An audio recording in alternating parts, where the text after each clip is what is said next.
Welcome to this week's video. In many countries, WhatsApp is a popular texting and calling app. One of the new features of WhatsApp is translation. This new feature is not available on all devices as yet, so if you don't have it yet, make sure you keep your WhatsApp updated and watch for this new feature. Your privacy is their priority. WhatsApp is end-to-end encryption, so your messages, photos, and calls stay between you and the people you choose. The WhatsApp team can't even see them.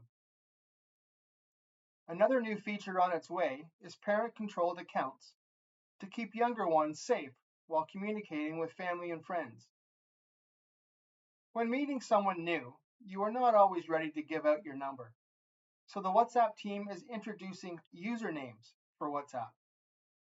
You can reserve a username to use later this year when they launch this feature.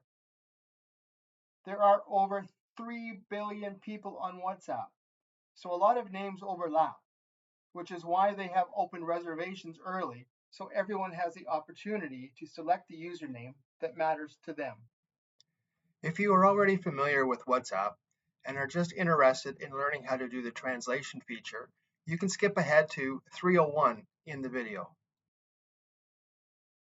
Okay, if you are new to WhatsApp and want to install the app, let's go over the requirements.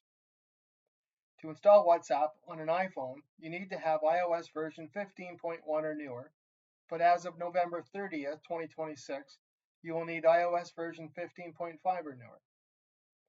With Android phones, you currently need version 5 or newer, and again, as of September the 8th, 2026, you will need version 6 or newer. Using WhatsApp on a Windows computer, you currently need a 64-bit Windows 10 system or newer.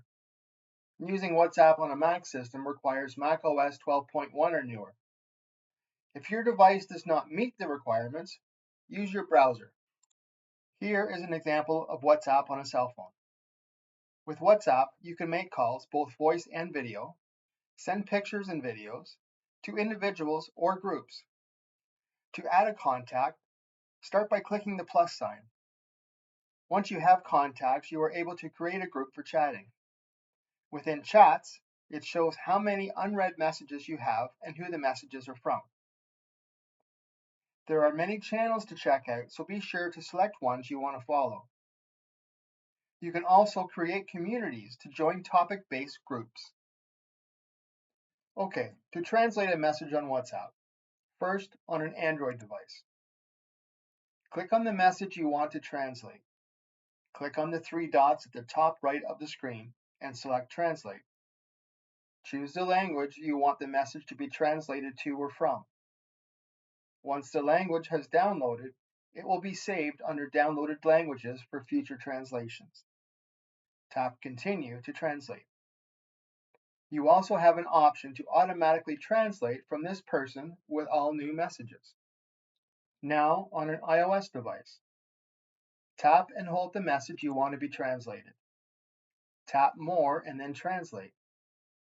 Choose the language you want the message to be translated to or from. You will be prompted to download the selected language, if not done previously. Once you download a language, it will be saved under Settings, Translate, Downloaded Languages. Again, this new feature is still being rolled out, so you may not see it just yet. Keep your app updated to have this feature and all future features as soon as available. I will leave links in the description below for WhatsApp as well as my other videos on how to translate if you have not already seen them. It's amazing what Google Translate can do, so check it out. I hope you have enjoyed and found this video helpful. If so, please consider liking the video, subscribing to my channel, and hit the notification bell so you don't miss my future videos with helpful travel tools. As well, please share this video with your fellow travelers that may also find this video useful. And as always, safe travels.